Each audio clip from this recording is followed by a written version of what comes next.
गर्जन गर्जन गर्जन। एक मंच पर सैकड़ों लोग इकट्ठे थे, चिल्ला रहे थे और जय जयकार कर रहे थे। भीड़ के आसपास दर्जनों गाड़ियां थीं। उनमें से अधिकतर सुपर स्पोर्ट्स कारें थीं। सबसे अधिक ध्यान खींचने वाली जगह वो दो कारें थीं जो निकलने वाली थीं। एक सबसे महंगी चमकदार लाल फरारी 488 थी, जिसकी कीमत 4 मिलियन से अधिक थी, जबकि दूसरी सबसे सस्ती फोर्ड मस्टैंग थी, जिसकी कीमत 5 लाख थी। एक दूसरे के बगल में खड़ी दोनों कारों में बिल्कुल विरोधाभास था। ये शांग जिंग के नए युवा मास्टर लियू फैंग और पहले 4 युवा मास्टरों में से एक झांग हान के बीच एक तस्वीर थी। झांग हान अपनी कार पर झुक गया। उसके कपड़े मैले कुचले थे और बाल लंबे थे। जब उसने अपना सिर नीचे किया तो उसकी आंखें उसकी झांटों से ढंक गईं। कोई भी उसकी बंद आंखों को नहीं देख सकता था और उसके चेहरे के निचले आधे हिस्से पर कट से वे अभी भी यंग मास्टर झांग की अद्वितीय सुंदर उपस्थिति देख सकते थे, लेकिन उसका स्वभाव अब उदास हो गया था।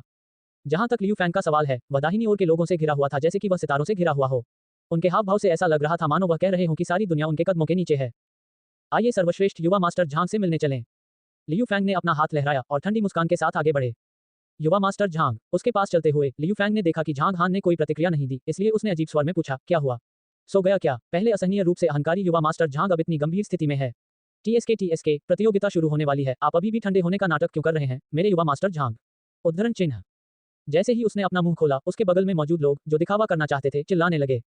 उसकी वर्तमान उपस्थिति के साथ मुझे लगता है कि वह सिर्फ एक गरीब भिखारी है। नहीं, मुझे नहीं लगता कि वह उतना भी अच्छा है जितना कोई खाना मांगता है। हो सकता है कि वह सुअर का खाना खाकर जी रहा हो। उद्धरण चिन्ह डॉट डॉट डॉट उद्धरण चिन्ह। मस्टैंग के किनारे एक मोटा चश्माधारी आदमी खड़ा था, जिसकी गोद में 3 या 4 साल की एक छोटी लड़की थी। उसके गंदे बालों के अलावा बाकी सब कुछ एकदम सही था। बात बस इतनी सी थी कि इस समय छोटी लड़की की स्पष्ट और बड़ी बड़ी आंखें आंसुओं से भरी हुई थीं। भीड़ द्वारा झांग हान को डांटते हुए सुनकर वह लगभग शिकायत के आंसू रोने लगी। अगर यह सामान्य समय होता तो छोटी लड़की का प्यारा लुक कई लोगों की निगाहों को अपनी ओर आकर्षित करता, लेकिन अब लियू फैंग के लिए अकेले प्रदर्शन करने का समय आ गया था।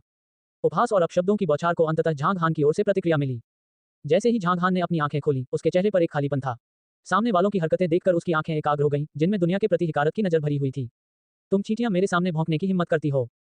झांग हान अचानक ऐसे अजीब शब्दों के साथ फूट पड़ा। सभी दर्शक एक पल के लिए चुप हो गए, लेकिन अगले ही पल हवा में ठहाके गूंजने लगे। झांग हान, मुझे लगता है कि तुम पागल हो गए हो। मुझे डर है कि वह मूर्ख न बन जाए। उद्धरण चिन्ह डॉट डॉट डॉट उद्धरण चिन्ह। सभी ने फिर से उसका मजाक उड़ाना शुरू कर दिया, लेकिन जब झांग हान ने अपने सामने का दृश्य स्पष्ट रूप से देखा तो वह दंग रह गया। क्या ये तब नहीं है जब मैं 2009 में माउंट लैंगजिंग में लियू फैंग के खिलाफ दौड़ रहा था? मैं यहाँ क्यों हूँ? क्या मैं स्वर्गीय क्लेश से नहीं गुजर रहा हूँ? क्या ऐसा हो सकता है? मैं वापस आ गया हूँ। उद्धरण चिन्ह। स्वर्गीय क्लेश के आकाश पर दैवीय गड़गड़ाहट से मेरा पुनर्जन्म हुआ था। झांग हान की आंखों में सदमे के भाव झलक रहे थे। झांग हान की यादों में 5 साल पहले झांग परिवार शांग जिंग के 8 महान परिवारों में से एक था। झांग हान के पिता उस समय कुलपिता थे, इसलिए झांग हान स्वर्ग या पृथ्वी से नहीं डरते थे। हालांकि जब उनका परिवार विमान से यात्रा कर रहा था तो आधे रास्ते में उन्हें हवाई दुर्घटना का सामना करना पड़ा। उनके माता पिता और बहन की मृत्यु हो गई थी। दूसरे चाचा झांग मिंग को मालिक के रूप में नियुक्त किया गया था, लेकिन उन्होंने झांग परिवार को गिरने से नहीं रोका। झांग हान को एक बड़ा झटका लगा था और उसे लगा कि उसके परिवार की हत्या की जा रही है, इसलिए उसने झांग मिंग की जांच शुरू कर दी, जो हमेशा अपने पिता से नफरत करता था। लेकिन पता चलने के बाद इस तथ्य के साथ कि झांग हान ने पहले भी कई लोगों को नाराज किया था, वह था झांग परिवार से बाहर निकाल दिया गया। 5 साल हो चुके थे और झांग हान जाने को तैयार नहीं था, इसलिए वह इस मामले की गहन जांच करना चाहता था।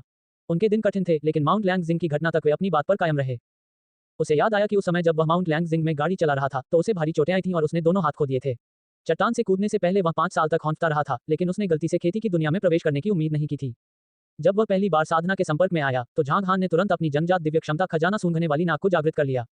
इस क्षमता पर भरोसा करते हुए झांग हान ने 500 वर्षों की अवधि में विभिन्न प्रकार के खजाने का उपयोग करके जबरन अपनी खेती को ढेर कर दिया। लेकिन किसने सोचा होगा कि स्वर्गीय क्लेश को पार करते समय वह अपनी अस्थिर नींव के कारण एक भी झटका झेलने में बहुत कमजोर हो जाएगा। 5 साल पहले क्यों नहीं? झांग हान की अभिव्यक्ति एकाकी हो गई। अपने रिश्तेदारों के जाने से पहले वह एक युवा व्यक्ति के रूप में बहुत छोटा और बहुत वीक था। उसने अपने पिता को बहुत परेशान किया था और उसने बहुत सी बातें भी कही थी जिससे उसकी मां को दुख हुआ होगा। हालांकि झांग हान उस समय विद्रोही था, लेकिन अपने माता पिता के लिए उसका प्यार दूसरों से कमतर नहीं था। भले ही यह अगले 500 वर्षों की खेती के दौरान हो, झांग हान हमेशा एक वाक्य के बारे में सोचते होंगे। पेड़ शांति चाहता है लेकिन हवा नहीं रुकती, बच्चा पालना चाहता है लेकिन माता पिता जीवित नहीं है। झांग हान। एक उदास आवाज ने झांग हान के विचारों को बाधित कर दिया। उसने अपना सिर उठाया, उसने लियू फैंग को उदासीनता से घूरते हुए देखा। 5 साल पहले तुमने मुझे शांग जिंग शहर से बाहर खदेड़ दिया था। 5 साल बाद मैं लॉस एंजल्स कार किंग लियू फैंग मजबूत तरीके से लौट आया, लेकिन आप झांग हान एक सुअर या कुत्ते से भी बदतर स्थिति में होंगे। याद रखें, मैं लियू फैंग आपको झांग हान आज शांग जिंग शहर से बाहर जाने दूंगा। ओह, इतना शक्तिशाली? झांग हान ने आश्चर्य से पूछा और अस्वीकार कर दिया। तब मैं प्रतिस्पर्धा नहीं करूंगा। लियू फैंग तुरंत चौंक गए और उनके चेहरे की मांसपेशियां कांपने लगीं। उसे ऐसा महसूस हुआ जैसे अभी अभी हवा में मुक्का मारा गया हो और चोर को असहजता महसूस हुई। झांग हान, मैं इस प्रतियोगिता के लिए आप पर थोड़ा सा बोनस डाल रहा हूं। लियू फैंग ने अपने हाथ में फरारी की चाबी हिलाई और कहा, जब तक आप जीतते हैं ये कार आपकी है। तब मुझे मना करना मुश्किल हो जाएगा। झांग हान ने खिलखिलाती मुस्कान के साथ कहा। हे, लियू फैंग ने व्यंग्य किया। उन्होंने अपना हाथ उठाया और उपस्थित सभी लोगों को आदेश दिया, स्क्रीन सेट करो। उस शब्द के साथ उसके पीछे के लोगों ने कई टेलीविजन स्क्रीन स्थापित की और उसी समय रिमोट कंट्रोल विमान माउंट लैंगजिंग के विभिन्न हिस्सों से उठे। स्क्रीन खोलने पर एक एक करके रिमोट कंट्रोल विमान पर लगे कैमरे पूरे माउंट लैंगजिंग को चमकाते हुए वापस आ गए। तैयार हो जाओ। लियू फैंग ने चुपके से उस मोटे आदमी की ओर सिर हिलाया जो जंगली घोड़े के पीछे बैठा था और फरारी पर बैठ गया। हालांकि जैसे ही झांग हान फोर्ड मस्टैंग में प्रवेश करने वाला था, पीछे से एक डरपोक और बचकानी आवाज आई। पिताजी, आओ, बुरे लोगों को मारो। झांग हान चौंक गया। उसने अपना सिर घुमाया और छोटी राजकुमारी को फैटी के पैरों के पास खड़ा देखा। इतनी प्यारी लड़की किसी को यूं ही डेड क्यों कहेगी? झांग हान हंसे और अपना सिर हिलाया। बड़े भाई हान, आप निश्चित रूप से जीतेंगे। फैटी ने उत्साहजनक अभिव्यक्ति दिखाते हुए झांग हान की ओर अपनी मुट्ठियां भींच लीं। आपके आशीर्वाद से आपकी कार मेरे लिए सौभाग्य लेकर आएगी। झांग हान ने उसे उदासीनता से देखा, फिर जंगली घोड़ा गाड़ी में बैठ गया। बिकनी पहने एक लंबी सुंदरी अपने हाथों में दो छोटे झंडे लेकर दो कारों के सामने चली गई और उन्हें ऊंचा कर दिया। तैयार हो जाओ। दोनों कारों के इंजन एक ही समय में गुस्से से गर्जना करने लगे। फरारी के अंदर लियू फैंग के मुंह पर गर्व भरी मुस्कान आ गई। पीछे बैठे मोटू ने अर्थपूर्ण मुस्कान प्रकट की। उसके चरणों में मनमोहक राजकुमारी की आंखें भय और चिंता से भर गईं। उसकी आंखों में आंसू आ गए। और झांग हान जो जंगली घोड़ा गाड़ी के अंदर था, उसके मुंह के कोने पर एक ठंडी मुस्कान लगी हुई थी। तुम मुझे नुकसान पहुंचाने के लिए सांठ-गांठ कर रहे हो। दुर्भाग्य से मैं अब अतीत में से एक नहीं हूं। भले ही मेरे पास अभी कोई खेती नहीं है, फिर भी तुम चींटियां मुझे कैसे उकसा सकती हो? शुरू करना। अचानक भीड़ की जय जयकार और चीख पुकार के बीच दोनों जादुई बिजली की तरह आगे बढ़े। लोगों ने इलेक्ट्रॉनिक स्क्रीन की ओर दौड़ते हुए और मध्य हवा में डेमोक्रेट कंट्रोल विमान के दृष्टिकोण से दो कारों के बीच की दूरी देखी। बैट भाई फैंग की शुरुआती गति बहुत तेज है। बिल्कुल, दोनों स्टूडियो एक समान स्तर पर भी नहीं है। आखिरकार बड़े भाई फैंग के पास एक पेशेवर गेमर की ताकत है। लेकिन झांग हान के लिए वह 5 साल से एक स्पोर्ट्स कार को नहीं हिला रहा है ना? स्क्रीन से लियू फैंग की फरारी 5 सेकंड के बाद उनकी 10 मीटर आगे थी। इन 10 मीटरों को कम मत आदिए। मिश्रित सड़क के पहले भाग में दोनों स्टूडियो एक के बाद एक विभिन्न जैव विविधताओं से भरे हुए हैं। जहां तक पहाड़ की चोटी थी, कोई भी टायरों के जमीन से रेंगने की आवाज सुन सकता था। लियू फैंग लॉस एंजल्स के कार किंग बनने के योग्य हैं। उनकी अपनी अलग समझ और प्रतिभा है। अधेड़ उम्र का एक ज्ञान अधेड़ व्यक्तित्व पर चर्चा थी। वह एक पेशेवर स्पोर्ट्स कार टिप्पणीकार थे। जैसे ही वह बात कर रहा था, वह अचानक आश्चर्य से बोला, सोचा होगा कि झांग हान का बहाव लियू फैंग कहीं भी बेहतर था। वह वास्तव में दूरी और ताकत के मामले में कुशल होने की क्षमता रखता है। उद्धरण चिन्ह। कैमरे से नॉर्वेजियन फोर्ड मस्टंग की गति और नॉर्वेजियन फेरारी की तुलना में अधिक दस्तावेज था। धीरे धीरे लकड़ी के जहाजों के बीच दूरियां चलती रहीं। ये देखकर कि मस्टंग उससे आगे की ओर चली गई थी, फरारी एक तेज स्थिति में प्रवेश कर गई, एक ओर से दूसरी ओर झूलने लगी। इससे मस्टंग की प्रगति भी धीमी हो गई। हाँ, लियू फैंग का कौशल बुरा नहीं है। बात बस इतनी सी है कि वह लंबे मोड़ पर ध्यान दे रहा है। अगर वह सावधान नहीं रहेगा तो वह आगे निकल जाएगा। गंजे ने स्क्रीन की ओर देखा और कहा। दोनों एक के बाद एक सड़क पर लंबी दूरी तय करते हुए चले गए। जैसे ही वे आगे बढ़े, लियू फैंग ने कार को नियंत्रित किया और झांग हान की कार को वहां से नहीं लिया गया। इसे देखने के बाद गंजे ने प्रशंसा करते हुए कहा, बुरा नहीं। ये कदम बहुत ध्यान आकर्षित करने वाला है। ये सही है, आखिरकार वह मेरा बड़ा भाई फैंग है। एक तुष्ट झांग कैसे बड़े भाई फैंग का मुकाबला कर सकता है? उद्धरण चिन्ह उद्धरण चिन्ह। इसके बाद ट्रैक का एक सीधा हिस्सा है। इसके बाद वे माउंट लैंगजिंग में सड़क के आखिरी और सबसे कठिन हिस्से 9 मोड़ और अंतिम मोड़ तक पहुंचते हैं। आगे ट्रैक का एक सीधा हिस्सा है, जिसके बाद वे माउंट लैंगजिंग में सड़क के आखिरी और सबसे कठिन हिस्सों तक पहुंचते हैं। पिछले समय गंजे ने अपनी ठुड्डी पर हाथ फेरा। निश्चित रूप से दोनों प्लान स्ट्रेट रनवे में प्रवेश कर गए और पूरी गति से आगे बढ़ गए। इस समय कोनाले में स्टेक मोटू की आंखों में एक विजिटर मोटू तैर गया।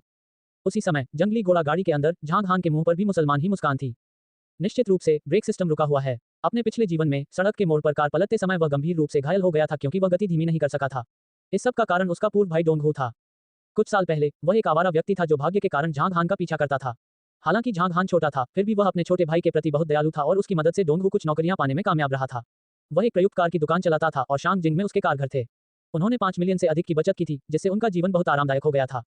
लेकिन 5 साल पहले जब झांग हान को कुछ हुआ तो उसने उसे बिल्कुल भी नमस्कार नहीं किया। कुछ दिन पहले ही उसने अपने रिश्ते के बारे में धोखे से उससे संपर्क किया था। हालांकि दरअसल मेरा इरादा भी धीमा करने का नहीं है। उद्धरण चिन्ह। झांग हान हल्के से हंसे। आमतौर पर कहें तो बिना ब्रेक के बहाव मुश्किल होगा, लेकिन इस दुनिया में कोई निरपेक्षता नहीं थी। झांग हान का अपनी शक्ति पर सटीक नियंत्रण इस बंधन को तोड़ सकता है। इस समय लियू फैंग ने अभी भी झांग हान के दाहिनी ओर कार को नियंत्रित करना जारी रखा जब तक कि वे 9 घुमावदार मार्ग के 18 प्रवेश द्वार तक नहीं पहुंच गए। आपको पता चला कि आप गति धीमी नहीं कर सकते। लियू फैंग ने अपने से आगे निकल चुकी फोर्ड को देखते हुए व्यंग्य किया। उसकी आंखों में कार के नष्ट होने की आशंका झलक रही थी। उधर स्क्रीन पर ध्यान से देख रहे लोगों की सांसें थम गईं। वह धीमा नहीं हो रहा है। क्या वह जीना नहीं चाहता था? यदि आप सावधान नहीं हैं तो आप चट्टान से गिर जाएंगे। गंजे आदमी ने भौहें सिकोड़ लीं। अरे, क्या झांग हान बहुत साहसी नहीं है? मुझे लगता है कि वह वास्तव में काफी जी चुका है। अगर वह जल्दी मर गया तो ऐसा ही होगा। वह शायद इससे उबर भी गया। उद्धरण चिन्ह उद्धरण चिन्ह। पीछे कोने में डोंगहू के पैरों के पास प्यारी लड़की अपने सामने मौजूद कई लोगों के केवल पैर ही देख सकती थी, लेकिन झांग हान के प्रति सभी का उपहास सुनने के बाद वह ऐसे रोने लगी जैसे उसके साथ अन्याय हुआ हो। पापा, चुप रहो, रोना बंद करो और मैं तुम्हें मारूंगा। डोंगहू ने घूर कर देखा और चिल्लाया। 3-4 साल की छोटी सी बच्ची इतनी बातें कैसे समझ सकती है? डोंगहू से भयभीत होकर वह और भी जोर से रोने लगी। डोंगहू का चेहरा गुस्से से भर गया। उसने छोटी लड़की को मारने के लिए अपना हाथ उठाया, लेकिन ये देखकर कि कई लोग बगल से उसे देख रहे थे, डोंगहू ने अपना हाथ पीछे खींच लिया और अजीब तरह से हंसा। कितनी प्यारी लड़की है। जब एक 20 वर्षीय महिला ने दयनीय रूप से रोती हुई छोटी राजकुमारी को देखा तो वह उसे सांत्वना देने के लिए दौड़ने से खुद को नहीं रोक सकी। क्या मैंने क्या देखा? उद्धरण चिन्ह। भीड़ में सबसे आगे गंजे आदमी के मुंह से अविश्वास की चीख निकली। फोर्ड बिल्कुल भी धीमी नहीं हुई क्योंकि यह सीधे 9 कोनों और 18 मोड़ों में चार्ज हो गई। पहला मोड़ एक अर्धवृत्त था और मस्टैंग मुड़ गया और इसे एक अलंकृत बहाव के साथ पार कर गया। दूसरे मोड़ तक धीमा नहीं हुआ। दूसरा वक्र 90 डिग्री का था और तीसरा शंक्वाकार वक्र था। चूंकि दोनों मोड़ एक दूसरे के बहुत करीब थे, इसलिए उनके लिए तेज गति से पहाड़ से बाहर उड़ना बहुत मुश्किल था। सबकी नजरों में फोर्ड मस्टैंग अभी भी पूरी गति से चल रही थी, बिल्कुल एक भूत रथ की तरह। ये दूसरे मोड़ के चारों ओर दाहिनी ओर मुड़ गया और तीसरे में प्रवेश कर गया। सब खत्म हो गया, ये रफ्तार बिल्कुल नहीं रुकेगी। गंजे आदमी ने आह भरी, उसकी आंखों में दया थी। हालांकि अगले ही पल जो दृश्य हुआ उसने उसकी आंखें चौड़ी कर दी। उन्होंने फोर्ड मस्टैंग को देखा, जो तेज गति से चल रही थी, तीसरे मोड़ पर पहुंचने से पहले 360 डिग्री पर घूम रही थी। पहले मोड़ के बाद कार मोड़ में घुसी, दूसरे मोड़ पर कार शंक्वाकार मोड़ को पार कर गई, तीसरे मोड़ के बाद कार चौथे मोड़ की ओर बढ़ चुकी थी। मेरे भगवान, ये किस प्रकार का ड्राइविंग कौशल है। 3 राउंड और 360 डिग्री, उन्होंने ये कैसे किया। वह 9 घुमावदार पथ में कदम रखने वाला पहला व्यक्ति है और धीमा नहीं है। झांग हान, वह माउंट लैंगजिंग की एक किंवदंती लिखना चाहता है। उद्धरण चिन्ह। हर कोई अवाक रह गया। वे आश्चर्य से देख रहे थे कि कैसे जंगली घोड़े सभी 9 मोड़ों के माध्यम से अपनी पूरी गति बनाए रखते हुए सुंदर मोड़ ले रहे थे। एक मोड़ पर मुड़ने के बाद फोर्ड वाइल्ड हॉर्स एक भागते हुए जंगली जानवर की तरह तेजी से आगे बढ़ रहा था। और इस समय लियू फैंग की फरारी ने ऐसा एहसास कराया मानो वह एक गोंगा हो, और तभी वह धीरे धीरे चौथे मोड़ से आगे बढ़ी। कुछ मिनट बाद एक तेज गड़गड़ाहट के साथ मस्टैंग पूरी गति से अभी भी प्लेटफॉर्म पर वापस आ गई। 10 अलंकृत 360 डिग्री पर यह आगे खड़ी ढलान का सामना करते हुए रुक गया। बम। झांग हान कार से उतर गया और दरवाजे के सामने झुक गया। उसका शरीर अभी भी ढीला ढाला था और उसके बाल अभी भी अस्त व्यस्त थे, इस हद तक कि उसकी चाल ढाल पहले जैसी ही थी। 7 मिनट और 30 सेकंड, यह एक भयानक रिकॉर्ड है, अभूतपूर्व। गंजे आदमी ने विस्मय से कहा, अगर वह भी फरारी चलाता तो समय कम हो जाता। माउंट लैंगजिंग का सबसे तेज रिकॉर्ड 10 मिनट 20 सेकंड का है ना। हे भगवान, झांग हान बहुत मजबूत है। उद्धरण चिन्ह। अगर मैंने इसे अपनी आंखों से नहीं देखा होता तो मुझे इस पर विश्वास नहीं होता। आह, बड़ा भाई फैंग उससे हार गया होता। उद्धरण चिन्ह डॉट डॉट डॉट उद्धरण चिन्ह। सभी ने अपना सिर हिलाया और विलाप किया, लेकिन डोंगहू की अभिव्यक्ति बेहद बदसूरत थी। जब उसने अपना सिर घुमाया और छोटी लड़की को देखा जो रो रही थी और डैडी कह रही थी, तो उसकी अभिव्यक्ति मुस्कुराहट में बदल गई। फिर उसने छोटी लड़की को उठाया और झांग हान की ओर चल दिया। जैसा कि मेरे बड़े भाई हान को उम्मीद थी, बहुत बढ़िया। डोंगहू ने चापलूसी की। अरे, आपकी कार अभी भी सबसे अच्छी है, अन्यथा मैं जीत नहीं पाता, झांग हान ने हल्की हंसी के साथ कहा। पापा। इस समय डोंगहू के आलिंगन में छोटी राजकुमारी लगातार संघर्ष करती रही। उसकी आवाज धीमी थी और आंखों के कोनों से अभी भी आंसू लटक रहे थे। झांग हान ने अवचेतन रूप से छोटी राजकुमारी को अपनी बाहों में पकड़ लिया, हल्की सी हंसी निकाली और कहा, खूबसूरत लड़की, तुम मुझे डैडी क्यों कहती हो। दूसरी ओर छोटी लड़की रोते रोते थक गई थी और काफी देर तक वहीं खड़े रहने के बाद झांग हान की बाहों में सो गई। क्या ये तुम्हारी बेटी है? झांग हान ने उदासीनता से पूछा। मेरी इतनी प्यारी बेटी कैसे हो सकती है? हाँ, बड़े भाई हान, क्या वह आपकी बेटी नहीं है? डोंगहू ने मुस्कुराते हुए कहा। मेरी बेटी कैसे हो सकती है? तो फिर मुझे नहीं पता। संक्षेप में, आप इस छोटी लड़की को यहाँ लाए हैं और वह हमेशा आपको डैडी कहकर बुलाती है। क्या आपने अभी मुझसे उसकी देखभाल करने के लिए नहीं कहा? क्या तुम भूल गए? डोंगहू ने उत्सुकता से पूछा। मेरी बेटी। झांग हान की आंखें जो उसकी बैंग्स के नीचे छिपी हुई थी, केंद्रित हो गईं। एक बेटी कहीं से प्रकट हो गई थी, क्या हो रहा था? इससे पहले कि वह इसके बारे में ज्यादा सोच पाता, लियू फैंग की फरारी सिलसिलेवार विस्फोटों के बाद वापस चली गई। कार किनारे रुकी और थोड़ी देर बाद पीला लियू फैंग उतर गया। उसने झांग हान को 30% सदमे और 70% नाराजगी के साथ देखा और बड़े कदमों से आगे बढ़ गया। इस वक्त मंच पर पूरी तरह सन्नाटा था। सबकी निगाहें वहीं टिक गईं। क्या तुम मेरे साथ एक और मैच खेलने की हिम्मत करते हो? लियू फैंग ने अपने दांत पीसते हुए कहा। हे, मुझे पराजित प्रतिद्वंद्वी के साथ अपना समय बर्बाद करने में कोई दिलचस्पी नहीं है। झांग हान ने मुस्कुराते हुए कहा, कार की चाबियां सौंप दो। ये सुनकर लियू फैंग की आंखें लाल हो गईं। उसके दाहिने हाथ ने कार की चाबी कसकर पकड़ ली और उसने नफरत से कहा, 1 महीने में हमारा मैच होगा। उनके हाव भाव को देखते हुए ये संभावना थी कि अगर वह इसके लिए सहमत नहीं हुए तो झांग हान को जाने नहीं देंगे। अच्छा, मुझे कार की चाबियां दो। झांग हान ने अपना हाथ बढ़ाया। लियू फैंग ने गुस्से में कार की चाबियां झांग हान के हाथों में दे दी। उसने हाल ही में एक नई कार खरीदी थी। पहली बार जब ये चलना शुरू हुआ तो इसे किसी और ने प्रोत्साहित किया। झांग हान ने लाल फरारी की चाबियां उठाई और छोटी राजकुमारी को, जो उसकी बाहों में थी, सामने की सीट पर बिठाया। उसने कार स्टॉप की और सड़क के किनारे रुकने से पहले 100 मीटर तक गाड़ी चलाई और रियरव्यू मिरर से सड़क के किनारे को देखा। प्रतियोगिता समाप्त होने के बाद भीड़ छोटे समूहों में चली गई। डोंगहू सुपरमार्केट मांग आ रही थी और लियू फैंग को कुछ समझा जा रहा था। हालांकि ये देखा जा सकता है कि लियू फैंग ने डोंगहू के चेहरे के दोनों तरफ 5-5 बार बजरी मारा। चाकू मारने के बाद लियू फैंग अपने दोस्त की कार में चला गया। मुझे कैसे पता चला कि झांग हान बॉक्सिंग में सक्षम होगा? मुझे विश्वास है कि मैं निश्चित रूप से कार के साथ टिमटिमा आ रहा था। 14। डोंगहू ने टूटे हुए में अपनी फोर्ड मस्टंग में प्रवेश किया और पैडल पर पैर रख दिया। वारूम। फोर्ड मस्टंग तेज गति से आगे। लेकिन जब डोंगहू ने ब्रेक पर कदम रखा तो उसे पता चला कि जिस कार से वह टिमटिमा जा रहा था, उसका ब्रेक वास्तव में काम नहीं कर रहा था।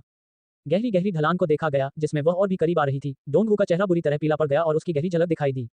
Bang bang bang. एक कार के पलटने की तेज आवाज पूरे वुल्फ माउंटेन में गूंज की ओर बढ़ी, जहां से वहां से निकलकर अन्य लोगों का मन भाव बदल गया और वे पलटकर देखने लगे कि क्या हो रहा है। जैसे ही झांग हान ने फरारी की शुरुआत की और धीरे धीरे दारा वुल्फ माउंटेन से बाहर निकला, उसके मुंह के कोने पर एक अनाकर्षक टिप्पणी उठाई गई। अभी झांग हान वर्तमान में शांगजिंग शहर के वुहान रोड पर एक अपार्टमेंट में रह रहा था। अपार्टमेंट की ओर यात्रा पर झांग हान ने विचार करना शुरू किया। फिलहाल मुझमें क्यूई का लेश मात्र भी हिस्सा नहीं है और मैं वर्तमान में किसी भी साधना तकनीक का अभ्यास करने में सक्षम नहीं हूँ। मूलतः मैं इस समय एक नश्वर प्राणी हूँ। मेरी स्थानिक अंगूठी भी चली गई है। जांग हान की अभिव्यक्ति में दिल का छोटा सा दर्द था। 500 साल से जो खजाना इकट्ठा हुआ था वह सब खाली हो गया है। मनहूस नवें स्वर्ग भगवान थंडर, जब तुमने मुझे पुनर्जन्म दिया तो तुमने मुझे कुछ मानक भी क्यों नहीं दिए? उद्धरण चिन्ह अल्पविराम अल्पविराम उद्धरण चिन्ह। जांग हान ने कुछ देर बाद तक अपने विचारों में रुकावट डाल दी। जांग हान का किरदार बिल्कुल ऐसा ही था, ओपन आइडिया वाला और आशावादी। वह किसी मामले में ज्यादा जिद्दी नहीं होंगे। बेशक हर चीज के लिए एक लाइन थी। एक बार सरहद पार हो जाने के बाद जांग हान हट डिकेंस मामले को अंत तक देगा। यदि नहीं तो वह 5 साल तक शांगजिंग शहर में रहने को तैयार नहीं हुई और वहां से जाने को तैयार नहीं हुई। क्या मेरे पास अभी भी कोई और खजाना है? जांग हान ने विचार करना शुरू किया। उसके पास खजानों की संख्या माप से परे थी, यहाँ तक कि उसे कुछ हद तक याद भी नहीं था कि उसके पास कितने खजाने हैं। अचानक जांग हान की आंखें चमक उठीं और उसने तेजी से अपना सिर उठाया और अपना हाथ अपने बाएं कान की ओर बढ़ाया। कुछ देर बाद उसके बाएं कान को खोदने के बाद करीब 1 सेमी लंबी सुई की बिल्कुल वैसी दिखने वाली चीज। सुई की नोक का पूरा शरीर बिल्कुल सफेद था, बिल्कुल अमर जैद जैसा। कुछ देर तक इसे देखने के बाद जांग हान की आंखों में उत्साह और अधिक जगह हो गई। 9वें स्वर्ग भगवान थंडर, ऐसा लगता है जैसे आपने वास्तव में अंत में मेरे लिए एक खजाना छोड़ दिया है। थंडर यांग पेड़ और कुछ बीज, ये बिल्कुल वही चीजें हैं जिनकी मुझे खेती में उतरने के लिए जरूरत थी। थंडर का यांग यांग वृक्ष यिन और यांग का यांग है। बड़े कल्टीवेशन वर्ल्ड में थंडर यांग ट्री भी एक अपेक्षाकृत दुर्लभ खजाना था। इसकी क्षमताएं बहुत जबरदस्त थीं। ऊर्जा स्रोत होने और आध्यात्मिक औषधीय जड़ी बूटियों को पोषण देने में सक्षम होने के अलावा ये थंडर यांग वुड भी विकसित कर सकता है। थंडर यांग वुड एक प्रकार की लकड़ी थी जो कई औषधीय गोलियों के लिए आवश्यक थी। यहाँ तक कि अगर कोई व्यक्ति लकड़ी बर्बाद कर दे और सीधे लकड़ी की ऊर्जा को अवशोषित कर ले तो लकड़ी की ऊर्जा भी उस व्यक्ति को एक पल में जियानिटियन दायरे में पहुंचने में सक्षम कर देगी। हालांकि थंडर यांग ट्री हर 100 साल में केवल एक बार थंडर यांग वुड विकसित करने में सक्षम होता है। मेरे पुनर्जन्म से ठीक पहले और मैं स्वर्गीय क्लेश से गुजर रहा था, मुझे याद आया कि थंडर यांग वुड विकसित होने वाला था। इसलिए थंडर यांग वुड को विकसित होने में लगभग 5 साल लगने चाहिए। जांग हान ने अपना सिर हिलाया, इसके बारे में भूल जाओ। इससे कोई फर्क नहीं पड़ता कि इसमें कितना समय लगता है। पहली चीज जो मुझे करनी है वह है थंडर यांग ट्री को लगाने के लिए एक अच्छी जगह ढूंढना और उस ऊर्जा को अवशोषित करना जो पहली बार फूटती है। ऊर्जा को अवशोषित करने के बाद मैं क्यूई रिफाइनिंग क्षेत्र तक पहुंचने में सक्षम हो जाऊंगा। उस समय मैं अपनी ट्रेजर स्मेलिंग नोज का उपयोग कर सकूंगा। उन बीजों को जोड़ने पर जो मैंने थंडर यांग ट्री के भीतर रखे थे, मेरा भविष्य उज्जवल दिखता है। इसके बारे में सोचते हुए जांग हान हंसने से खुद को नहीं रोक सका। जांग हान की हंसी की आवाज ने छोटी राजकुमारी को जगाया जो थोड़ी देर के लिए सोई थी। जागने के बाद छोटी राजकुमारी ने प्यार से अपनी आंखें मली और जांग हान की ओर उलझन भरी नजरों से देखा और मीठी आवाज में कहा, पिताजी मुझे भूख लगी है। जैसे ही जांग हान ने छोटी राजकुमारी की ओर देखने के लिए अपना सिर घुमाया तो उसकी हंसी रुक गई। एक पल के लिए वह वास्तव में इस छोटी लड़की के बारे में भूल गया। छोटी बच्ची, मैं तुम्हारा पिता नहीं हूँ। हम मेरे घर पहुंचने वाले हैं। मैं बाद में तुम्हारे लिए खाने के लिए कुछ ढूंढूंगा। जांग हान ने अपने होठों को सिकुड़ते हुए कहा। ये सुनकर छोटी राजकुमारी के चेहरे पर अन्याय और शर्मिंदगी महसूस होने लगी। वह बात करना चाहती थी लेकिन साथ ही बात करने की हिम्मत नहीं कर पा रही थी। उसे समझ नहीं आया कि उसके पिता ने ऐसा क्यों कहा कि वह उसके पिता नहीं है। पुराने अपार्टमेंट के नीचे खड़ी फेरारी को दूसरों द्वारा देखे जाने पर एक प्रकार की असंगत भावना महसूस होती थी। नन्ही राजकुमारी को ऊपर उठाकर अपने कमरे में प्रवेश किया तो देखा कि न केवल फर्नीचर पुराना और जर्जर था, कमरा भी अस्त व्यस्त था। केवल बिस्तर पर छोटा कंबल और सिरहाने रखा गुलाबी सूटकेस नया था। परिस्थिति क्या है? जांग हान की भौहें सिकुड़ गईं। सोफे पर बैठकर उसने छोटी राजकुमारी को अपने सामने कॉफी टेबल पर बिठाया और उसकी विस्तार से जांच की। छोटी लड़की का चेहरा अति सुंदर था। उसकी सुंदर भौहें, छोटी और नाजुक नाक, बड़ी चमकदार आंखें, चेरी होंठ जो विलो के पत्ते की तरह पतले थे और एक राजकुमारी की सुंदरता और सुंदरता थी। हालांकि उसकी 5 ज्ञानेंद्रियां जांग हान की मर्दानगी से मेल नहीं खाती थीं। 5 ज्ञानेंद्रियां नाक, आंख, होंठ, जीभ और कान को संदर्भित करती हैं। हालांकि ये भी भाग्यशाली था कि वह जांग हान की मर्दानगी से मिलती जुलती नहीं थी। अन्यथा अगर एक छोटी सी युवा महिला मर्दाना दिखे, इसके बारे में सोचने मात्र से ही रोंगटे खड़े हो जाएंगे। ये सचमुच मेरी बेटी है। ये सही नहीं हो सकता। जांग हान अपने आप में बुदबुदाया, तभी अचानक उसके मन में एक भयानक दर्द उभर आया। ये 20 जोड़ वर्षों की यादों का उभार था। इस समय जांग हान भी सब कुछ समझ गया। इससे पता चलता है कि जब उसकी 500 साल की यादें उसके इस शरीर में घुस गईं, तो इसने शरीर की 20 जोड़ साल की यादों को क्षण भर के लिए दबा दिया और अब केवल तभी सारी यादें एक साथ विलीन होना शुरू हुई। अपने वर्तमान जीवन की 20 जोड़ वर्षों की यादों को आत्मसात करने के बाद जांग हान कुछ हद तक स्तब्ध था। इस जीवन में विकास की धारा क्यों बदल गई? उनके पिछले जीवन में उनके माता पिता और बहन एक विमानन दुर्घटना का शिकार हुए और उनकी मृत्यु हो गई। लेकिन अभी उसकी यादों में उसके माता पिता 5 साल पहले विचित्र रूप से गायब हो गए थे। उसके दूसरे चाचा झांग मिंग अभी भी उसके पूरे परिवार से नफरत करते थे। उसकी बहन घर से भाग गई थी और उसका कोई अता पता नहीं था। हालांकि उसकी बहन उसे हर महीने पैसे ट्रांसफर करती थी और जहां तक उसकी बात है, उसे अभी भी अपने पिछले जीवन की तरह ही झांग मिंग द्वारा झांग परिवार से बाहर निकाल दिया गया था। क्या ये भगवान मुझे मेरे पछतावे का प्रायश्चित करने का मौका दे सकता है? झांग हान की आंखों में खुशी का भाव देखा जा सकता था। उन स्मृतियों को प्राप्त करने के बाद झांग हान को भी अंततः अपने सामने इस छोटी लड़की की उत्पत्ति के बारे में पता चला। उनकी मां का नाम जी यान था। झांग हान उससे परिचित नहीं था और केवल इतना जानता था कि वह एक अलग थलग मशहूर हस्ती थी जिसने कभी बॉक्स ऑफिस पर कई फिल्मों में अभिनय किया था। 5 साल पहले जब जियान अपने करियर के शिखर पर पहुंचने वाली थी, ये वही समय था जब झांग हान रसातल में गिर गया था और सुखवाद के चरम पर पहुंच गया था, जिसे एक नायक द्वारा एक सुंदरता को बचाने के अवसर के रूप में गिना जा सकता है। उसके बाद वे दोनों दुर्घटनावश एक साथ बंध गए। हालांकि किसने सोचा होगा कि जो गोली मारी गई थी वह इतनी सटीक होगी, और उसने आगे ये भी उम्मीद की होगी कि जियान ठीक उसी समय सेवानिवृत्त होने का विकल्प चुनेगी जब वह उत्तरी अमेरिका में छिपने के लिए अपने करियर के चरम पर पहुंचने वाली थी। उस छोटी राजकुमारी को जन्म दे जो वर्तमान में झांग हान के सामने थी। जब ये छोटी राजकुमारी 4 साल की होने वाली थी, तभी उसने झगड़ना शुरू कर दिया कि वह अपने पिता को चाहती है। उस समय जियान का इरादा सेवानिवृत्ति से वापस आकर मनोरंजन उद्योग में वापस जाने का था और इस तरह वह चीन वापस आ गए। चीन पहुंचने पर जियान सीधे छोटी राजकुमारी को इस जर्ज अपार्टमेंट में ले आया और छोटी राजकुमारी को झांग हान के साथ रहने के लिए केवल 7 दिन दिए। शायद जियान भी कोशिश कर रहा था कि छोटी राजकुमारी अपने इस निराश पिता को छोड़ दे। जब झांग हान और जियान मिले तो जियान की उदासीनता के कारण इससे झांग हान के भीतर घमंड पैदा हो गया और दोनों में बड़ा झगड़ा हो गया। अंत में जियान ने अपने दांत पीस लिए और चला गया, जबकि झांग हान को इस मामले से घृणा थी क्योंकि उसने अपने बारे में सोचा था सेलिब्रिटी और कुछ नहीं बल्कि केवल अभिनेता थे, वह किस लिए अलग अभिनय कर रही थी। बेशक ये पुनर्जन्म से पहले झांग हान की राय थी। आज तीसरा दिन था जब झांग हान का जीवन छोटी लड़की के अस्तित्व से जुड़ा था। ये पुष्टि करने के बाद कि छोटी लड़की वास्तव में उसकी अपनी बेटी थी, झांग हान का रंग बहुत बदल गया। मानो उस पर बिजली गिर गई हो। वह अचंभित होकर उस छोटी लड़की को देख रहा था और दुख से बड़बड़ा रहा था। एक बच्चा जिसके पास हैंडल नहीं है। हे भगवान, क्या आप मेरे साथ मजाक कर रहे हैं? अगर मेरे बच्चे के पास हैंडल नहीं है तो मैं अपनी रूढ़िवादी सोच को कैसे आगे बढ़ाऊंगी? एक पल में उसके अंदर भावनाएं उमड़ पड़ी और उसने उदास होकर कॉफी टेबल पर रखी एक सिगरेट उठाई, उसे जलाया और सिगरेट के साथ एक गहरी कश ली। खांसी खांसी खांसी। सिगरेट के धुएं से घुटकर छोटी राजकुमारी खांसने लगी। इससे झांग हान का हाथ रुक गया। हालांकि वह अपनी रूढ़िवादिता को आगे बढ़ाने के लिए एक बेटा चाहते थे, लेकिन छोटी लड़की अंततः उनकी अपनी बेटी ही थी। झांग हान ने सिगरेट बुझाते हुए आह भरी और छोटी लड़की के पीने के लिए एक कप दूध बनाने के लिए खड़ा हो गया। धन्यवाद पापा, छोटी राजकुमारी ने डरते हुए कहा। अपनी बेटी की शर्मीली नजर को देखते हुए झांग हान ने एक बार फिर आह भरी। यदि यह बेटा होता तो उसके बोलने का ढंग इस प्रकार होता, पिताजी मुझे भूख लगी है, अब और मत घबराओ और जल्दी से मेरे लिए एक कप दूध बनाओ। उसके सामने उसकी बेटी के विपरीत, जो शर्मीली और नाजुक थी। हालांकि जितनी तेजी से उनकी ये भावनाएं आई, उतनी ही तेजी से वे भावनाएं गायब भी हो गईं। कुछ ही समय बाद झांग हान ने उस छोटी लड़की को ध्यान से देखना शुरू कर दिया जो इस समय खूबसूरती से दूध पी रही थी।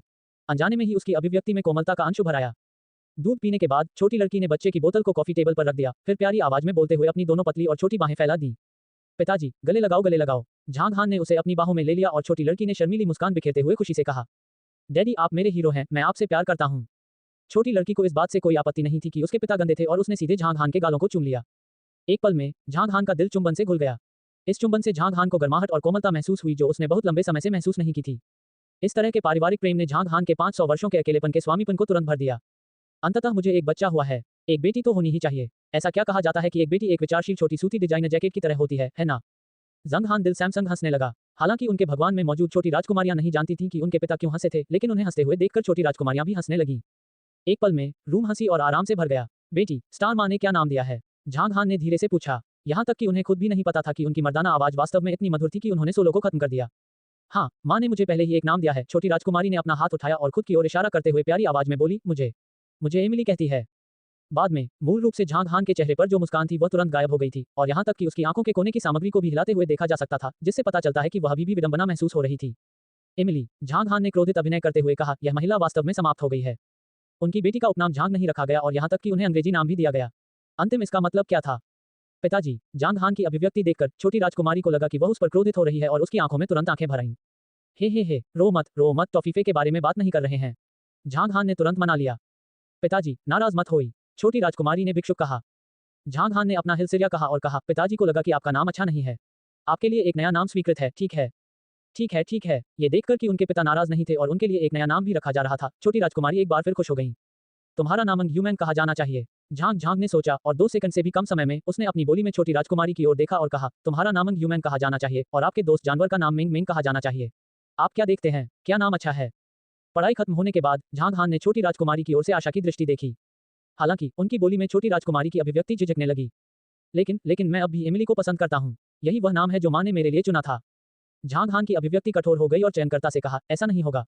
लेकिन उन 3 शब्दों को तुरंत बाद झांग हान के चेहरे पर गंभीर अभिव्यक्ति के कारण छोटी राजकुमारी की अभिव्यक्ति को बदल दिया गया और ये देखा जा सकता है कि जल्द ही उसकी आंखों से आंसू फूटने लगे थे।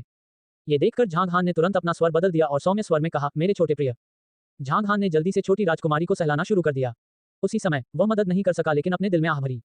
लोग कहते थे कि औरतें पानी से बनी होती हैं, लेकिन बच्चे तो वो होते हैं जो पानी से बने होते हैं, विशेषकर छोटी लड़कियां।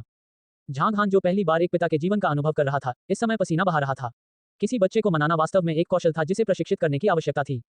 छोटी दुलारी, मनाना समाप्त करने के बाद झांग हान ने कुछ देर सोचा और कहा, पिताजी आपसे एक प्रश्न पूछते हैं। तुम किस वंश के हो? मैं चीनी हूँ, छोटी राजकुमारी ने प्यारी आवाज में उत्तर दिया। हालांकि यह सही नहीं है, झांग हान ने कहा, आप देखते हैं आपको एमिली कहा जाता है, तो क्या आप उत्तरी अमेरिकी नहीं हैं? नहीं, छोटी राजकुमारी झांग हान की बात से संतुष्ट नहीं हुई और उसने अपना मुंह फैलाया और विरोध किया, मैं चीनी हूँ, मेरे बाल काले हैं, मेरी आंखें काली हैं, वे सभी काले हैं, काला, मैं चीनी हूँ।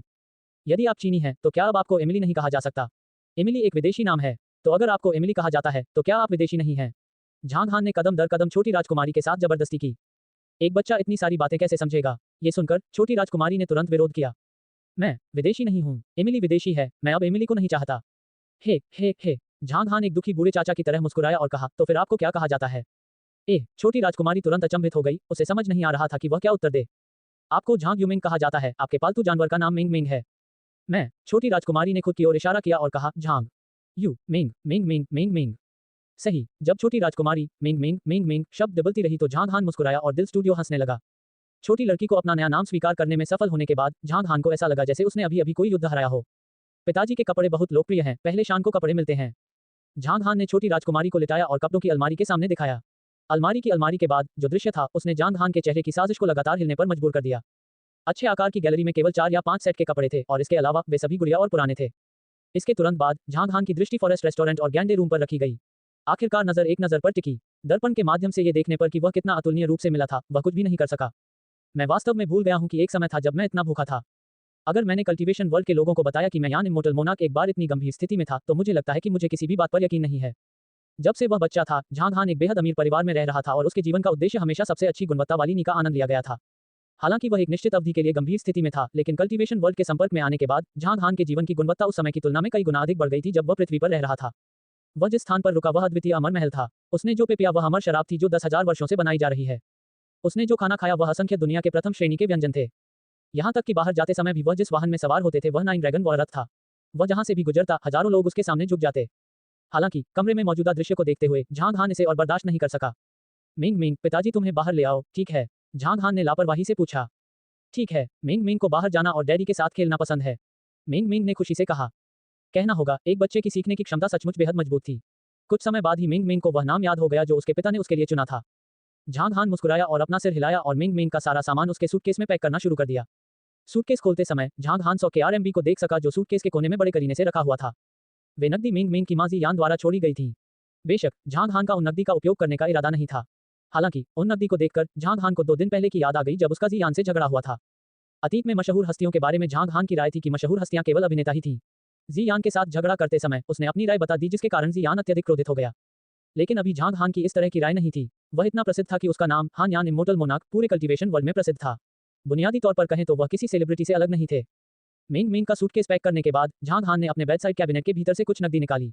देखने में ये लगभग 20 के जोड़ आरएमबी था। वह नकदी उसकी बहन ने उसे बैंक में दी थी। क्योंकि झांग हान आमतौर पर घर नहीं छोड़ता, जैसे जैसे समय बीतता गया पैसे ढेर होते गए। पिताजी, क्या हम वापस नहीं आ रहे हैं? मिंग मिंग ने झांग हान के हाथ में सूटकेस की ओर इशारा किया और पूछा। हम वापस नहीं आ रहे हैं। पिताजी तुम्हें जीवन का आनंद लेने के लिए लेकर आ रहे हैं। झांग हान ने अपने बाएं हाथ से सूटकेस उठाया और मिंग मिंग ने अपने दाहिने हाथ में। ठीक है, जाओ जीवन का आनंद लो। मिंग मिंग ने अपनी छोटी भुजाएं उठाई और खुशी से चिल्लाई। अपार्टमेंट से नीचे आने के बाद झांग हान ने पहले सूटकेस को ट्रंक में रखा, फिर मिंग मिंग को सामने वाली यात्री सीट पर बिठाया और उसे सीट बेल्ट पहनने में मदद की। उन सभी को खत्म करने के बाद झांग हान ने कार को सीधा चलाया। गाड़ी चलाते समय उसने कुछ ही दूरी पर एक नाई की दुकान देखी और उसकी ओर चला गया। नाई की दुकान पर पहुंचने पर झांग हान ने मिंग मिंग को कार से बाहर निकाला और नाई की दुकान की ओर चल दिया। जब नाई की दुकान के कर्मचारियों ने इस पिता और बेटी के संयोजन को देखा तो उन सभी को कुछ अजीब लगा और उन्होंने मन ही मन सोचा, एक मैला कुचेला बूढ़ा चाचा और एक मनमोहक छोटी राजकुमारी एक साथ मिल रहे हैं। कितना अजीब संयोजन है, या ये बाल तस्करी हो सकती है? हालांकि जब नाई ने झांग हान के बाल काटने का काम पूरा किया तो सभी की आंखें चमक उठी। इस लड़के की शक्ल काफी जोश से भरी हुई लगती है, सभी ने अपने मन में सोचा। अपने बालों से पर्दा हटने के बाद झांग हान के ब्लेड जैसे चेहरे ने दूसरों को एक प्रकार की उत्साही आभा का एहसास कराया। हालांकि उसका लुक किसी सुपर हैंडसम लड़के जैसा नहीं था जहां दूसरे लोग एक दूसरे के पास से गुजरते समय उसे देखने के लिए अपना सिर घुमा लेते, लेकिन उसका चेहरा अभी भी उस तरह का था जो काफी सभ्य था। पिताजी, बहुत बढ़िया। छोटी राजकुमारी जो किनारे कुर्सी पर शर्मा कर बैठी थी ने प्रशंसा की। झांग हान ने अपना सिर हिलाते हुए मुस्कुराया। बाल कटवाने के लिए भुगतान करने के बाद झांग हान मिंग मिंग को लेकर नाई की दुकान से बाहर चला गया। कार पर चढ़ने के बाद जान हान ने गंभीर चेहरे के साथ कहा, मिंग मिंग, जब आप बाहर होते हैं तो आपकी हिम्मत बड़ी होनी चाहिए। तुम में हो झांग हान की बेटी, जो भी आप करना चाहते हैं आप बस कर सकते हैं। भले ही आपने आसमान में छेद कर दिया हो, आपके पिता भी इसे ठीक करने में आपकी मदद करने में सक्षम होंगे। क्या तुम समझ रहे हो? झांग हान ने ईमानदारी से मिंग मिंग को पढ़ाया। ओह पिताजी, लेकिन आसमान बहुत ऊंचा है, मैं उस तक नहीं पहुंच सकता, मिंग मिंग ने प्रशंसापूर्वक कहा। ओह, ये कुछ भी नहीं है। भविष्य में जब पिताजी तुम्हें साथ लाएंगे और आकाश में उड़ेंगे तो तुम वहां तक पहुंच पाओगे। झांग हान ने मुस्कुराते हुए लापरवाही से कहा, पिताजी आपसे केवल ये कह रहे हैं कि चाहे आप कहीं भी हो आपको किसी भी चीज से डरने की जरूरत नहीं है। आप जो भी कहना चाहते हैं बस कह सकते हैं। थोड़ी देर रुको, जब हम शॉपिंग मॉल पहुंचेंगे तो पिताजी तुम्हें हिम्मत सिखाना सिखाएंगे। ठीक है, शॉपिंग मॉल जाओ, ट्रेन हिम्मत, मिंग मिंग ने अपने छोटे हाथ उठाते हुए कहा। इस प्रकार झांग हान मिंग मिंग को आसपास के एक शॉपिंग मॉल में ले आया। शॉपिंग मॉल में झांग हान ने एक सफेद शर्ट, काली अवकाश जैकेट, अवकाश जूते की एक जोड़ी और धुले हुए नए कपड़ों का एक सेट खरीदा। कपड़ों के 2 सेट सभी अंतर्राष्ट्रीय ब्रांड के थे और इसकी कीमत उन्हें कुल 20,000 आरएमबी के करीब थी। ये तब था जब झांग हान ने ऐसे कपड़े चुने जिनसे वह संतुष्ट नहीं था। इंसान अपने कपड़ों पर निर्भर होता है और घोड़ा अपनी काठी पर नए कपड़े पहनने के बाद झांग हान का पूरा स्वभाव कुछ हद तक ऊपर उठ गया। अभी उसने दूसरों को जो एहसास दिया वह एक सफल व्यक्ति की तरह था जो अपनी प्यारी बेटी को शॉपिंग मॉल में खरीदारी के लिए ला रहा था। शॉपिंग मॉल छोड़ने से पहले झांग हान ने छोटी राजकुमारी से कहा, मिंग मिंग, हम अभी कुछ समय के लिए आपकी हिम्मत का अभ्यास करने जा रहे हैं। ठीक है, अभ्यास, मिंग मिंग ने झांग हान के आलिंगन में लेते हुए उत्तर दिया। अब अपने सामने उन लोगों को देखो मिंग मिंग और जोर से उनसे कहो, तुम कीड़ों के झुंड हो, मेरे सामने भौंकने की हिम्मत मत करो। चलो तुम कर सकते हो, झांग हान ने प्रोत्साहित किया। ओह, मिंग मिंग ने अपना मुंह फैलाया और बोलने ही वाली थी, लेकिन जब उसने अपने सामने चल रही भीड़ को देखा और कई लोग जो उसे देख रहे थे, तो वह तुरंत झांग हान के आलिंगन में छिप गई और शर्माते हुए बोली, मुझ में हिम्मत नहीं है। झांग हान की अभिव्यक्ति ठिठक गई। बिना किसी विकल्प के उसने मिंग मिंग के साथ चर्चा शुरू कर दी। अंत में एक आइसक्रीम के प्रलोभन के तहत मिंग मिंग ने अंततः साहस जुटाया और अपनी स्पष्ट आंखों से पलकें झपकाईं और एक बड़ी लेकिन प्यारी आवाज में कहा, तुम कीड़ों के झुंड हो, है ना? तुम मेरे सामने भौंकने की हिम्मत मत करो। जब वे शब्द बाहर आए तो इसने तुरंत झांग हान और मिंग मिंग के आसपास के लोगों का ध्यान आकर्षित किया। मिंग मिंग को देखकर अधिकांश लोग मिंग मिंग की मनमोहकता से मोहित हुए बिना नहीं रह सके और हंसे। ये देखकर कि इतने सारे लोग उसे देख रहे थे, छोटी राजकुमारी ने शर्म से अपना सिर झांग हान के आलिंगन में छिपा लिया। ये देखकर झांग हान ने असहाय होकर मिंग मिंग के छोटे से सिर पर हाथ फेरा और अपने दिल में सोचा, ऐसा लगता है उसकी हिम्मत को मजबूत करना वास्तव में एक कठिन मामला है। भीड़ के विपरीत एक चाची जिसने पूरे मामले को शुरू से अंत तक अपनी आंखों से देखा, झांग हान पर गुस्से से बुदबुदाया। ये किस प्रकार की शिक्षण पद्धति है? ये सार्वजनिक नैतिकता का अपमान है। सार्वजनिक नैतिकता वास्तव में हर गुजरते दिन के साथ गिरती जा रही है। ये सचमुच अनुचित है। ये सुनकर झांग हान ने भी इस पर कोई प्रतिक्रिया नहीं दी। हल्की हंसी छोड़ते हुए झांग हान ने इनाम के रूप में मिंग मिंग के लिए एक आइसक्रीम खरीदी, फिर उसे शॉपिंग मॉल से बाहर ले गई। दरअसल झांग हान का इरादा यह था कि वह केवल मिंग मिंग को यह सिखाना चाहता था कि वह अधिक साहसी बने और उसे शर्माने की कोई जरूरत नहीं है। हालांकि पहली बार पिता बनने के कारण उन्हें यह भी नहीं पता कि बच्चे को ठीक से कैसे शिक्षित किया जाए। यदि ऐसा ही चलता रहा तो यह माना गया कि झांग हान थोड़ा शैतान सिखा देगा। सौभाग्य से कुछ दिनों बाद जियांग की यात्रा के कारण झांग हान की शिक्षा बंद हो गई। लेकिन फिर भी झांग हान की शिक्षा के कुछ दिनों के दौरान बाद में जीवन में मिंग मिंग ने कुछ ऐसे कार्य किए जिससे उसे हर जगह ट्रोल होना पड़ा। हालांकि झांग हान को कोई आपत्ति नहीं थी, भले ही उसने थोड़ा शैतान सिखाया हो। उनके विचार में यदि उन्होंने थोड़ा शैतान सिखाया तो क्या हुआ? वह अपनी बेटी को इस दुनिया की सबसे भाग्यशाली बेटी और सबसे निडर बेटी बनाने का इरादा रखता है।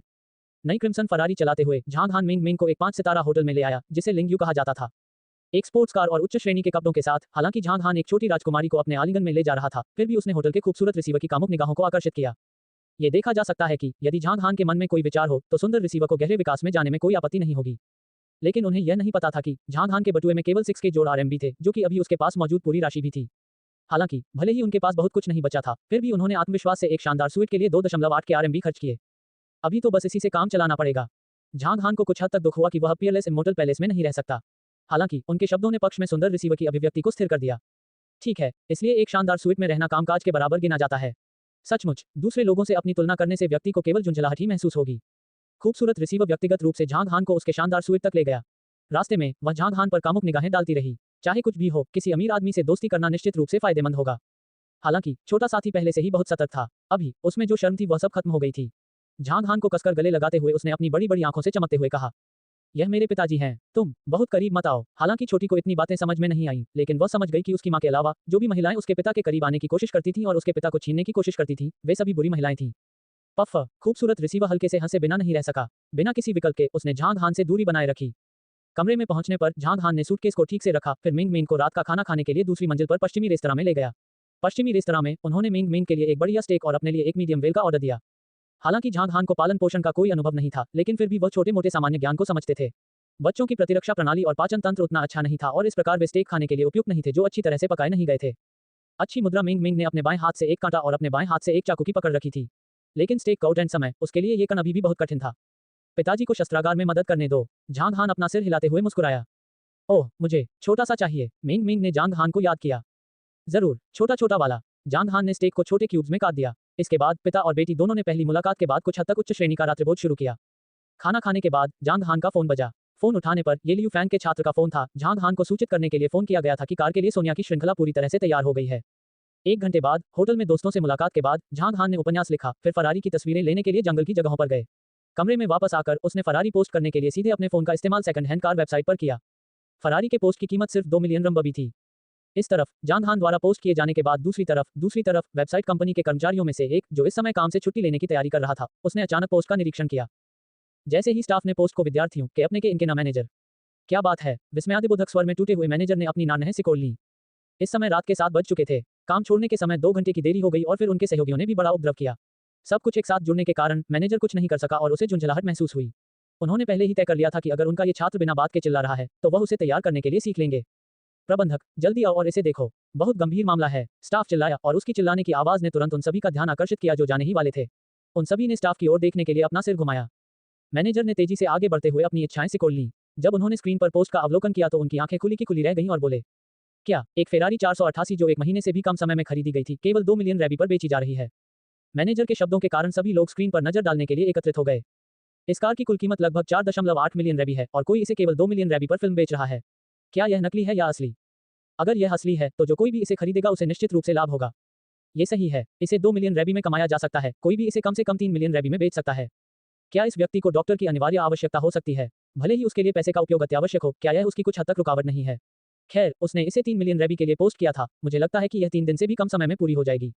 उन सभी लोगों को फेरारी की कीमत समझ में आई तो स्वाभाविक रूप से मैनेजर को भी समझ में आ गया। प्रबंधक ने तुरंत कंप्यूटर के सामने कर्मचारी को निर्देश दिया, जल्दी जल्दी जल्दी जल्दी से इस पोस्ट को सील करें और मुझे वाहन मालिक का फोन नंबर दें। प्रबंधक वर्तमान में व्यक्तिगत रूप से कार खरीदने के लिए तैयार था, जबकि कंप्यूटर के सामने बैठा कर्मचारी जल्दी से काम में लग जाता है। अन्य सभी कर्मचारी जनरल को ईर्ष्या की दृष्टि से देखते हैं। यही मैनेजर की ताकत भी थी। आखिरकार मैनेजर के पास कार खरीदने और दोबारा बेचने के लिए पैसे थे। यदि यह वे होते तो उनके पास 2 मिलियन आरएमबी भी नहीं होते, इसलिए वे खरीदना और पुनः बेचना भी चाहते तो भी वे ऐसा नहीं कर पाते। मैनेजर द्वारा झांग हान के नंबर पर कॉल करने और कार को देखने के लिए कब मिलना है इस पर चर्चा करने के बाद वह दिल खोलकर हंसा और उसने अपने अधीनस्थ की पीठ थपथपाई। उसका इरादा झांग हान के साथ सौदा पक्का करने के बाद उसे भारी पुरस्कार देने का था। प्रबंधक ने थोड़ी तैयारी की, फिर अपनी कार की जांच करने वाले कुछ अधीनस्थों को उस होटल में लाया जहां झांग हान था। कई बार जांच करने के बाद संतुष्ट प्रबंधक ने कल कार का सौदा करने के लिए झांग हान के साथ एक नियुक्ति की। उन सभी को खत्म करने के बाद जब झांग हान मिंग मिंग को वापस कमरे में ले गया तो पहले ही रात के 9 बज चुके थे। जम्हाई लेना। मिंग मिंग ने झांग हान के आलिंगन में लेटे हुए जम्हाई ली, फिर बुदबुदाया, पिताजी मैं कहानी सुनना चाहता हूँ। कहानी सुनो। झांग हान अचंभे में पड़ गया। उन्होंने पहले कभी किसी के लिए कोई कहानी नहीं कही थी, लेकिन चूंकि उनकी बेटी कहानी सुनना चाहती थी इसलिए उन्हें ये करना ही पड़ा। कहानी को अपने मन में व्यवस्थित करने के बाद उन्होंने कहा, तब डैडी तुम्हें स्नो वाइट की कहानी सुनाएंगे। कहानी इस प्रकार है, एक बार की बात है, एक स्नो वाइट थी। ओह नहीं चाहिए नहीं चाहिए, मैंने स्नो वाइट पहले ही सुन लिया था। मिंग मिंग ने अपना सिर हिलाया और अस्वीकार कर दिया। फिर पिताजी आपको लिटिल रेड राइडिंग हुड की कहानी बताएंगे। नहीं चाहिए। फिर पिताजी आपको 7 लिटिल ड्वार्फ्स की कहानी सुनाते हैं। नहीं चाहिए। फिर डैडी आपको बिग बैड वुल्फ की कहानी सुनाते हैं। नहीं चाहिए। उद्धरण चिन्ह अल्पविराम अल्पविराम उद्धरण चिन्ह। झांग हान ने वे सभी 10 जोड़ परी कथाएं सुना दी जो वह अपने मन में जानता था, लेकिन अंत में छोटी साथी उन सभी कहानियों को पहले ही कई बार सुन चुकी थी और अपना सिर हिलाती रही और कहती रही, मत करो चाहना। एक पल में झांग हान को कुछ नुकसान हुआ। कुछ देर सोचने के बाद अचानक झांग हान की अभिव्यक्ति चमक उठी क्योंकि उसके दिमाग में एक विचार आया। चर्चा के लहजे में उन्होंने पूछा, डार्लिंग क्या तुम हान यान अमर सम्राट की कहानी सुनना चाहती हो? नहीं। मिंग मिंग अचंभे में पड़ गई। कुछ देर सोचने के बाद जब उसे पता चला कि उसने ये कहानी पहले कभी नहीं सुनी है तो उसने ताली बजाई और खुशी से कहा, ठीक है ठीक है। हे। झांग हान ने अपना गला साफ किया और चेहरे पर आत्मसंतुष्टि के भाव लिए हुए कहा, हान यान इम्मोर्टल मोनार्क एक अविश्वसनीय रूप से अद्भुत व्यक्ति है। हान यान अमर सम्राट की कहानी अभी भी पृथ्वी से शुरू होनी है। जब हान यान अमर सम्राट पृथ्वी पर थे तो उनका जीवन योजना के अनुसार नहीं चल रहा था और उन्होंने बहुत ही दयनीय जीवन जिया। अंत में वह एक चट्टान से नीचे कूद गया, लेकिन किसने सोचा होगा कि इसके बजाय वह दुर्घटनावश एक पूरी नई दुनिया में प्रवेश करेगा। जिस दुनिया में वह दुर्घटनावश प्रवेश कर गया उसे कल्टीवेशन वर्ल्ड कहा जाता है। ओह डैडी, कल्टीवेशन वर्ल्ड क्या है? मिंग मिंग ने कुछ उलझन में पूछा। कल्टीवेशन वर्ल्ड एक बहुत बड़ी दुनिया है। इसके अंदर अनगिनत संख्या में ग्रह और लोग हैं। कुछ स्थानों पर एक नदी भी पृथ्वी की तुलना में बड़ी थी और कुछ स्थानों पर एक मुख्य भूमि लगभग आकाशगंगा के बराबर थी। किसी भी तरह से कल्टीवेशन वर्ल्ड एक बेहद अनोखी दुनिया है। हान यान इम्मोर्टल मोनार्क कल्टीवेशन वर्ल्ड में बहुत शक्तिशाली था। शुरुआत से ही जब वह कल्टीवेशन वर्ल्ड के संपर्क में आए तो क्लेश क्षेत्र में एक बड़ा शॉट बनने के लिए उन्होंने केवल 500 वर्षों का उपयोग किया। वह ऐसा कैसे कर पाया? ऐसा इसलिए है क्योंकि उसके पास एक जन्मजात जादुई शक्ति है जिसे खजाना सूंघने वाली नाग के रूप में जाना जाता है, जो खजाने की आभा को छोटा करने में सक्षम थी। तब से हान यान इम्मोर्टल मोनार्क के पास कभी भी किसी खजाने की कमी नहीं रही।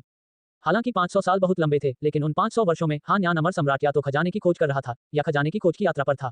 इसके अलावा उन्हें असामान्य रूप से जटिल खेती पद्धति का भी अध्ययन करना पड़ा। देखते ही देखते 500 साल बीत गए। उसके संपर्क में आने वाले लोगों की संख्या बहुत कम थी और उसका कोई दोस्त भी नहीं था, इसलिए वह बहुत अकेला था। हालांकि पिछले कुछ वर्षों में हान यान अमर सम्राट ने क्लेश क्षेत्र के चरम पर खेती की। स्वर्गीय क्लेश आने से पहले वह असंख्य दुनियाओं की यात्रा करने गया। आखिर में क्या हुआ जानते हैं? वह तुरंत प्रसिद्ध हो गया। उसने पैसे को गंदगी की तरह बर्बाद कर दिया। उन्होंने दूसरों को जो टिप दी वह दूसरों के लिए कुछ 100 वर्षों तक खर्च करने के लिए पर्याप्त थी। इसलिए बाद में वे जहां भी गए सबके ध्यान का केंद्र रहे। जो कोई भी उसे देखता वह उसकी चापलूसी करता और उसकी पूजा करता। उस तरह की आभा, क्या ये दबंग है या नहीं? दबंग गई। मिंग मिंग झांग हान की कहानी सुनकर भ्रमित हो गई और उसने अवचेतन रूप से उत्तर दिया। इस वजह से सभी ने हान यान इम्मोर्टल मोनार्क को एक उपनाम दिया जो मनी स्कैटरिंग इम्मोर्टल मोनार्क था। अपनी बेटी की प्रशंसा पाकर झांग हान का मुंह लगातार मुस्कुराए बिना नहीं रह सका। हालांकि बाद में उसका उपनाम अमीर सम्राट अमर सम्राट में बदल दिया गया क्योंकि वह पहले से ही बहुत अमीर था। उनकी संपत्ति अकेले ही सैकड़ों महासंप्रदायों की कुल संपत्ति का मुकाबला करने में सक्षम थी। कुछ लोग ऐसे भी थे जो उन्हें खजाना सदाचार अमर सम्राट कहना पसंद करते थे क्योंकि जब भी कोई खजाना सामने आता था वह हमेशा वहीं रहते थे और अंत में खजाना भी उन्हीं का हो जाता था। हान यान इम्मोर्टल मोनार्क के कई उपनाम थे, इसलिए डैडी अब इसके बारे में बात नहीं करेंगे। ऐसा लगता है कि खजाने की खोज के अलावा हान यान इम्मोर्टल मोनार्क ने भी कुछ खास नहीं किया। 500 वर्षों की साधना में उन्होंने केवल एक बार ही अपनी योग्यता दिखाई। उस दौरान कहा जा सकता था कि आसमान और धरती उल्टे हो रहे थे। हान यान अमर सम्राट ने एक ही समय में 10 सुपर संप्रदायों का दमन किया। उनकी ताकत सचमुच अतुलनीय थी। हालांकि चाहे वह कितना भी शक्तिशाली क्यों न हो, वह स्वर्गीय क्लेश से बचने में भी सक्षम नहीं था। जब वह स्वर्गीय क्लेश से गुजर रहा था तो उसकी मुलाकात पौराणिक 9वें स्वर्ग गॉड थंडर से हुई। उसने अनगिनत खजाने निकाले, लेकिन अंत में वह अभी भी 9वें स्वर्ग के देवता थंडर को रोकने में सक्षम नहीं था। इसलिए उन्हें पुनर्जन्म मिला और वे पृथ्वी पर वापस आए। यहाँ तक बोलते हुए मुस्कुराते हुए चेहरे के साथ उसने मेंग मेंग की ओर अपना सिर घुमाया और आत्मसंतुष्टता से कहा, क्या आप जानते हैं कि हान यान इम्मोर्टल मोनार्क का नाम क्या था? हाँ, मैं आपको बता दूं, हान यान इम्मोर्टल मोनार्क आपके पिता हैं, मैं झांग ए। जब उसने अपना सिर घुमाया तो उसने देखा कि छोटी राजकुमारी सो रही थी। ये देखकर उसका चेहरा ठिठक गया। उसने महसूस किया कि वह वर्तमान में चुनब्यो सिंड्रोम से पीड़ित एक किशोर की तरह था जो आत्मसंतुष्ट हो रहा था। यदि यह स्थिति कल्टीवेशन वर्ल्ड के उन लोगों द्वारा देखी जाती जो हान यान इम्मोर्टल मोनार्क से अच्छी तरह परिचित थे, तो यह संभवतः उनके थरी व्यूज को गिरा देगा। 3 दृष्टिकोण दुनिया के दृष्टिकोण, मूल्य के दृष्टिकोण और जीवन के दृष्टिकोण को संदर्भित करता है। जब झांग यान ने छोटी राजकुमारी पर कंबल डाला तो उसके मुंह का कोना हिल गया। अपनी प्यारी बेटी को देखते हुए उसके मुंह के कोने की हलचल धीरे धीरे एक गर्म मुस्कान में बदल गई। इसके बाद मुझे थंडर यांग पेड़ और उन बीजों को रोपने के लिए एक खजाना भूमि की तलाश करनी होगी।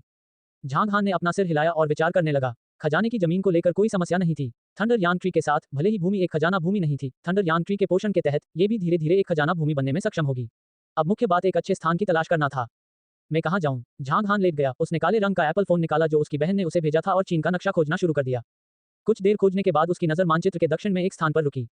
जियांग। हालांकि ऐसा लग रहा था कि झांग हान ने इसे लापरवाही से उठाया था, लेकिन वास्तव में इसे परत दर परत विचार करने के बाद चुना गया था। सर्दियां करीब आ रही थीं और उत्तर के इलाकों का तापमान धीरे धीरे कम हो रहा था। इस प्रकार उत्तर में रहना मिंग मिंग के लिए खेलने के लिए उपयुक्त नहीं था। शांगजिंग शहर के लिए ये वह जगह थी जहां झांग परिवार का घोंसला स्थित था। हालांकि झांग परिवार का पतन हो रहा था, लेकिन झांग परिवार की शाखाएं शांगजिंग शहर में हर जगह थीं और झांग हान का झांग परिवार की नजरों के नीचे रहने का कोई इरादा नहीं था। पूर्व की ओर लिनहाई वह स्थान था जहां उसकी मां का परिवार रहता था। वह याद करते हैं कि जब उनकी मां ने झांग परिवार से शादी की थी, तब उनकी मां के अपने परिवार के साथ कुछ अप्रिय झगड़े थे। इसके अलावा ऐसा लगता है कि उसकी मां का परिवार भी उसे और उसकी बहन को स्वीकार नहीं करता है। उन सभी बड़े शहरों की बात छोड़ भी दे तो हरी भरी पहाड़ियां और साफ पानी वाली कई अन्य जगहें भी थीं जिन्हें वह चुन सकता था। हालांकि झांग हान ने जियांग को चुना। सच कहूं तो सब कुछ बहानेबाजी के सिवा कुछ नहीं था। झांग हान ने जियांग को चुनने का कारण केवल इसलिए बताया क्योंकि उसकी मां मिंग मिंग की कंपनी जियांग में थी। वर्तमान में मिंग मिंग अभी भी पूरी तरह से उसकी नहीं थी। जियांग के साथ चीजें निपटाने के बाद समय आने पर वह मिंग मिंग को जहां चाहे वहां ला सकेगा। झांग हान जियांग के साथ अपने रिश्ते को लेकर आशावादी नहीं थे। हान यान अमर सम्राट के रूप में अपनी पहचान को छोड़कर यहां तक कि वह पहले भी जियांग के साथ संबंधों को लेकर आशावादी नहीं थे। मनोरंजन उद्योग पहले से ही बहुत जटिल था। शांगजिंग शहर के 4 युवा मास्टरों में से एक होने की झांग हान की पहचान के साथ वह स्वाभाविक रूप से मनोरंजन उद्योग के पर्दे के पीछे क्या होता है इसके बारे में काफी कुछ जानता था। कितनी युवा लड़कियों ने अपनी युवावस्था में शीर्ष पर चढ़ने के लिए अपना सब कुछ बलिदान कर दिया और प्रसिद्ध हस्तियों ने कितनी कठिनाइयों का अनुभव किया है। अमीरों की नजर में कितनी मशहूर हस्तियां उनकी नजर में खेलने की चीज के अलावा कुछ नहीं थी। झांग हान के विचार में मनोरंजन उद्योग एक बड़े डाई जार की तरह था जहां इसके भीतर के अधिकांश लोग पहले ही रंगे जा चुके थे। हालांकि जियान उन प्रसिद्ध हस्तियों में से एक थे जिनके साथ व्यवहारिक रूप से कोई घोटाला नहीं हुआ था, लेकिन इसका मतलब यह नहीं है कि झांग हान अपना विचार बदल देंगे। चलो जब चाहो तब आ जाओगे। झांग हान ने मिंग मिंग को देखकर मुस्कुराया जो गहरी नींद में सो रही थी। फिर उसने तुरंत हवाई जहाज के टिकट ऑनलाइन बुक करने के लिए अपने फोन का इस्तेमाल किया। उसने जो टिकट बुक किया था वह कल शाम की फ्लाइट के लिए था। हालांकि जब उसने भुगतान अनुभाग देखा तो वह स्तब्ध रह गया। उनके सभी क्रेडिट कार्डों में उनमें एक सेंट भी नहीं था। बिना किसी विकल्प के वह केवल कल का इंतजार कर सकता था ताकि पहले पैसे जमा कर सके, उसके बाद टिकट खरीद सके। सोच ही रहा था कि एक डिंग के साथ उसके फोन का मैसेज नोटिफिकेशन बजी। देखने के लिए अपना फोन खोलने पर उसे पता चला कि उसके बैंक में 5 के RMB जमा किए गए थे। झांग हान की अभिव्यक्ति एक पल के लिए ठिठक गई, फिर तुरंत हवाई जहाज का टिकट बुक किया। इसके तुरंत बाद वह उठा और शौचालय की ओर चला गया। शौचालय का दरवाजा बंद करने के बाद उसने झांग ली का फोन नंबर डायल किया। लीली, मुझे अभी आपका पैसा मिला, झांग हान ने कहा। ओह, झांग ली ने जवाब दिया। लीली झांग ली को संदर्भित करता है और झांग ली को बुलाने का एक अधिक अंतरंग तरीका है। किसी व्यक्ति के नाम के एक हिस्से को दोहराने के बजाय, जैसे लीली या मिंग मिंग। कभी कभी जियो शब्द भी इसमें जोड़ा जा सकता है किसी व्यक्ति के नाम के एक भाग के सामने। उदाहरण के लिए, यदि यह झांग ली के मामले में है तो ये ज्यादातर समय जियोली होगा या अन्यथा जियो झांग। यह मूल रूप से किसी को बुलाने का एक अधिक अंतरंग तरीका है। हालांकि ऐसा लगता है कि झांग ली को बात करने में कोई दिलचस्पी नहीं थी, लेकिन झांग हान को पता था कि उसकी बहन वास्तव में उसकी बहुत परवाह करती है। 5 साल पहले जब उनके माता पिता गायब हो गए तो झांग ली का मानना था कि झांग हान के कारण वर्षों तक परेशानियां पैदा हुई और इस तरह उन्होंने झांग परिवार छोड़ दिया और 1 साल से अधिक समय तक झांग हान से संपर्क भी नहीं किया। बाद में जब झांग ली को पता चला कि झांग हान शांगजिंग शहर छोड़ने को तैयार नहीं था क्योंकि वह मामले की जांच करने के लिए शांगजिंग शहर में रहना चाहता था और बहुत